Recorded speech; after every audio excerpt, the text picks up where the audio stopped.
Spencer. And I'm not. And we're here to review Rogue Legacy! Sorry, I forgot. Yeah, we're saying it together now. Because we're a couple. Rogue Legacy is a game, kind of like a Metroidvania, Castlevania style game. Yes. And in it, you go, you're one character, you're kind of like a knight, and you go into this weird castle type of thing. Running valiantly. And if you're playing as me, you die, and then your spawn, your future children, come back and take your place. Yeah, to fight for you, to carry on the legacy of your rogueness. So I've played it for about, I would say, 10 hours. What about you? I think 10, 20. Like, I should have been doing Dying Light, but I was like, I could play some Rogue Legacy, so shame on me. It's an indie game. Right now it's on the PlayStation Plus network thingy for free. So for free. Go ahead and grab it. It's cross-buy, I believe. So even producer Eric can get in on it. If you had a kiss. As he should. Anyway. So the gameplay, again, is like Castlevania. Yeah.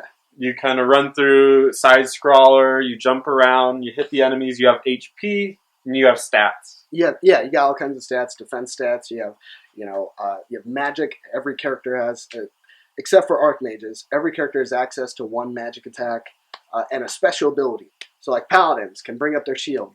Barbarians can Fas Ruda, or what is it? They switched it around. But whatever, it's sick as shit. But every character gets their own like special trait, and that also blends into their stats as well. Like a Barbarian's gonna have a lot of health. Yeah. A Hokage is just gonna hurt a lot, yeah. But he's gonna have no ability to crit.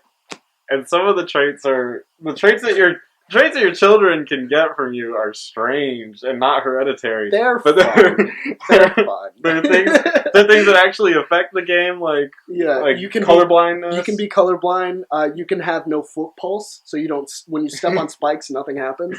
You have vertigo. Vertigo. I've never done vertigo. The screens.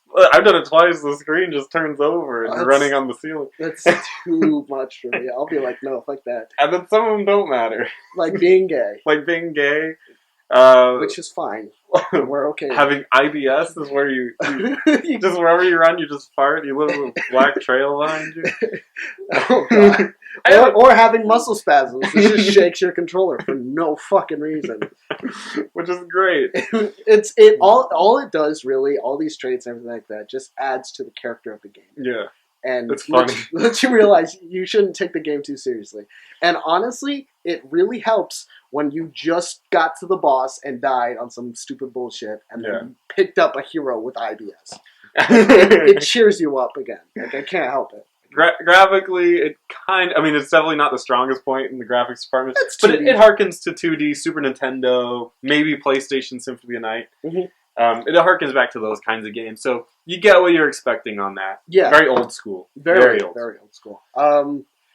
Sound-wise and visually, I have to say, there's a lot of good music in the game. I don't know if you ran across a jukebox room yet. Yeah. And just flipped through the music.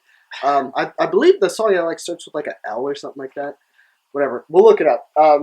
And holy shit, it's fucking awesome. Sound-wise, you have your, whatever. If you're a male or female, different grunts and stuff like that. Different monsters make different noises, sounds, explosions from the mages, or stuff like that. Cues, essentially, for you to look out for. Right. Which is how like old school gaming was back then. You could tell what kind of monster or enemy you're fighting. I love that. This game does not hold your hand once throughout anything. No, yeah, it's like I miss it. I miss that.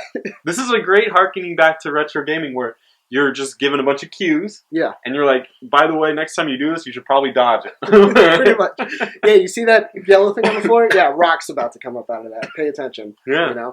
It's definitely more for the old school in us all, I would say. All right, so pros. This game is fun. This game is just pure fun in the heart of it. And it doesn't take itself seriously. It's absolutely just a joyride. Just to pay attention to the descriptions. Like even when you're in the castle, they have stupid descriptions for the things you can buy. It's dumb. It's addictive. It's very addictive. Its RPG elements are actually pretty good. Yeah, because the blend between it's essentially Castlevania. Yeah.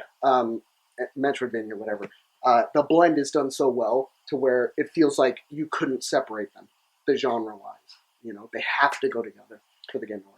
As far as the cons go, the graphics are meant for a certain audience. Yes. So they're like not us. Yeah.